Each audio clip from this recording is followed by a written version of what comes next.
বীরভূমের নানুরে আজ নির্বাচনী প্রচারের সরগম পরিবেশ দেখা গেল। নানুর বাসস্ট্যান্ড থেকে পঞ্চায়েত সমিতির মাঠ পর্যন্ত বিজেপি প্রার্থী খোকন দাসের সমর্থনে রোড শো করলেন রাজনাথ সিং। পুরো এলাকায় কড়া নিরাপত্তার ব্যবস্থা করা হয়েছিল পুলিশ বাহিনীর পাশাপাশি এলাকায় কেন্দ্রীয় বাহিনীর অনেক জওয়ান মোতায়েন করা হয়েছিল।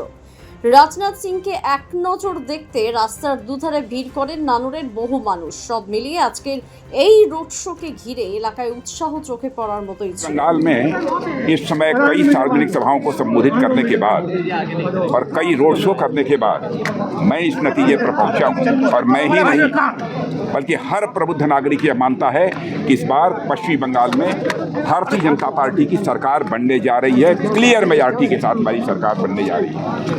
पूरे पश्चिमी बंगाल में है दहशत, जुल्म और अत्याचार का एक माहौल लगातार 15 वर्षों तक रहा।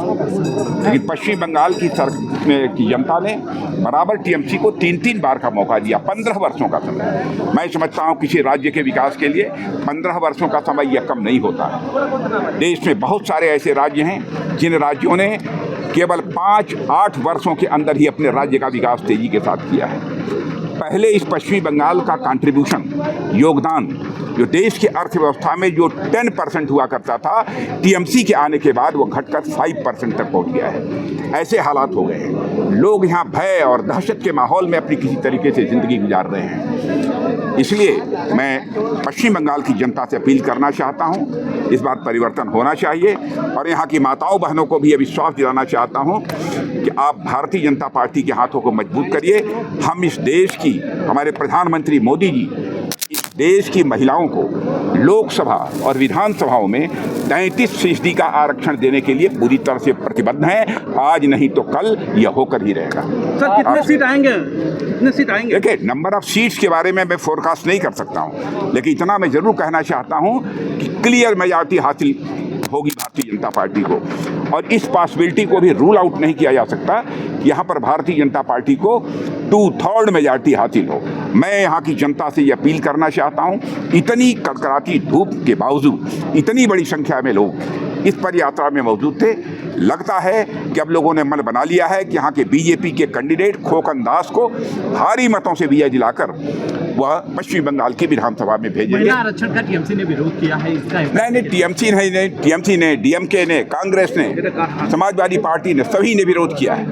लेकिन महिलाएं, जब चुनाव होगा उसमें इन राजनीतिक पार्टियों को, जिन्होंने कि महिलाओं के 33% आरक्षण का विधानसभा लोकसभा में विरोध किया है, उनको सबक सिखा देंगी। सर, ऑपरेशन सिंदूर बालाकोट को लेकर जादूगर कहा है मोदी जी को, राहुल गांधी का ये बयान आया था।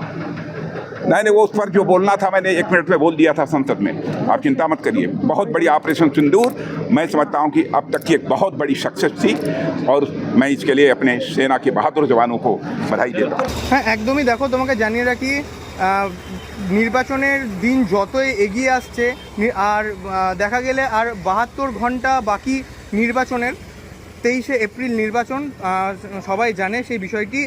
সেরকমই কিন্তু জোরদার প্রচার চলছে চারিদিকে। যেমন বোলপুরে সেরকমই যে বিজেপি প্রার্থী নানুরে যে বিজেপি প্রার্থী আছে খোকন দাস, সে তার সমর্থনে কিন্তু আজ রোড শো করলেন সেন্ট্রাল প্রতিরক্ষা মন্ত্রী রাজনাথ সিং। নানুর বাসস্ট্যান্ড থেকে পঞ্চায়েত সমিতির মাঠ পর্যন্ত এই রোড শো ঘিরে ব্যাপক উৎসাহ দেখা যায় এলাকা জুড়ে।